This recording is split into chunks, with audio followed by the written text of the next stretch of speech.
Our next speaker is someone who thankfully has become very familiar to Australian audiences and also very familiar to me, which is something I enjoy greatly. Professor Koen Demyttenaere serves as the chair of the Department of Psychiatry in the University Psychiatric Center KuLeuven campus at Gasthuisberg. Yeah, okay, I practiced. He's also a full professor at the Faculty of Medicine of the Katholieke Universiteit Leuven. And he had a strong initial interest in psychosomatic obstetrics and gynecology, but later shifted his research area into anxiety and depression. And many of you will be familiar with Koen's work in the area of antidepressant adherence, measurement in depression, and in particular in areas like positive affect, a recent area of joint interest. And he was a principal investigator in the European study on the epidemiology of mental disorders, ESMED. He is an author of, or co-author of more than 270 international papers and has a H-index of 44 for those of you who follow such things, which is very impressive, I'm sure. We're very pleased to welcome Koen to talk to us today about diversity in depressed patients and their psychiatrists.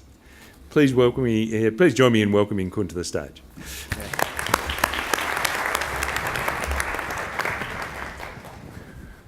Thank you.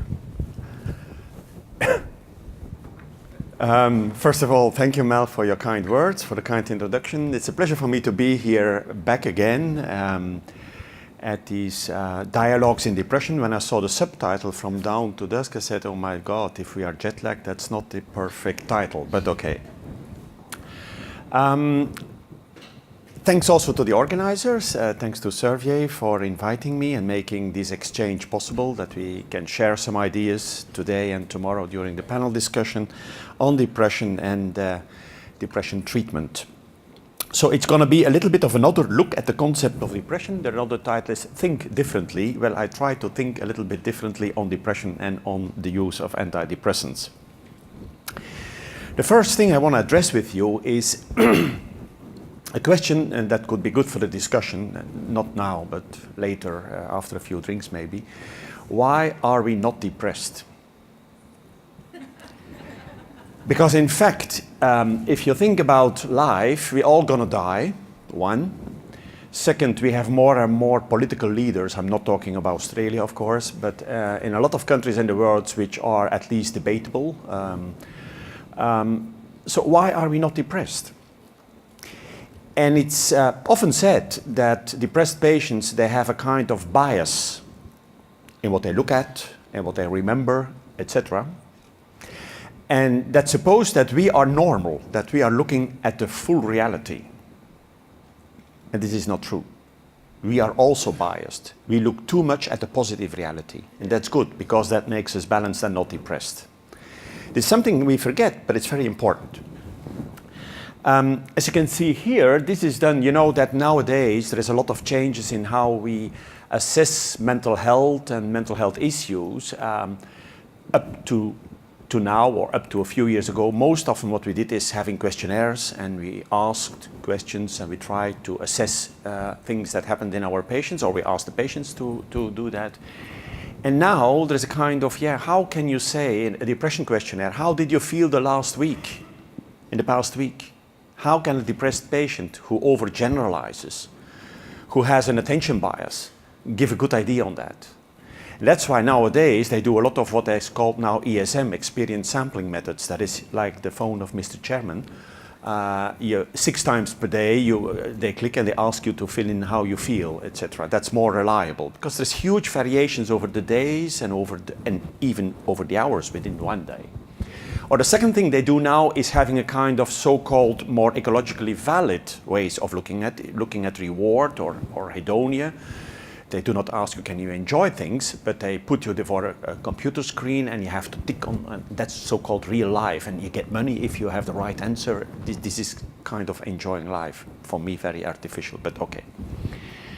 This is here why we feel, is it true that we feel most of the time positive? Well, this is just one study here, published by Trump et al., looking and saying, yes, most of the time, if you do that several times per day, that you have to think, do you have emotions? And if you have emotions at that moment, is it positive ones and negative ones? And you have to tick.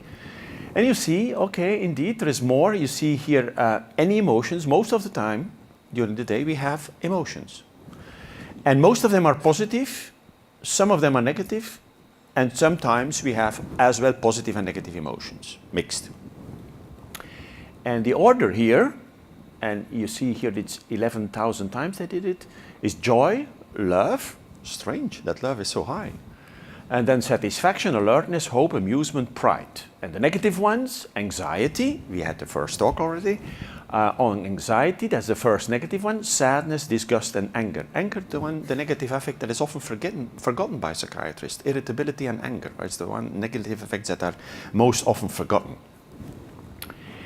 And why is that we are generally in a good mood? Well, I showed you that we are generally in a good mood. Why are we generally in a good mood? Well, this is because of, this has, from an evolutionary point of view, this is very useful that we have a kind, most of the time, that we have positive mood.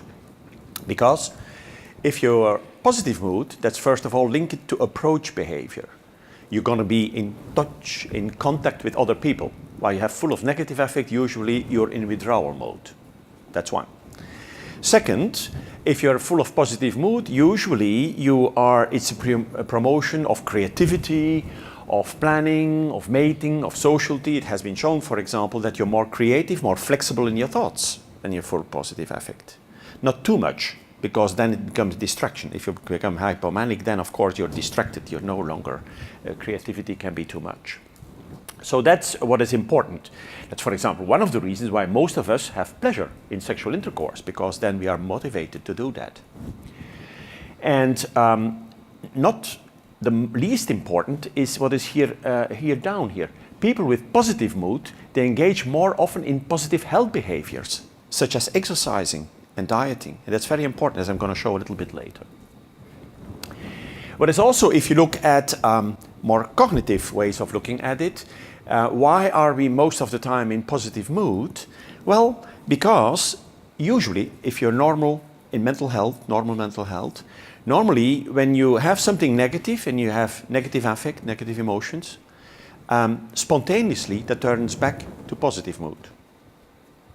While the opposite is not true. Something should happen before you move from positive mood towards negative mood. That's a huge difference, but very important clinically. And there's also what is called a fading bias, a fading affect bias. You know, we have emotions and then they fade away, and then you remember them. Well, if you do the experiment here, and I would ask you, recall something positive, I would see you all smiling, because the affect comes back. If I say, think about something negative, well, you're going to look a little bit sad, but not too much. So the emotion comes back more easily for positive memories than for negative memories. That's important.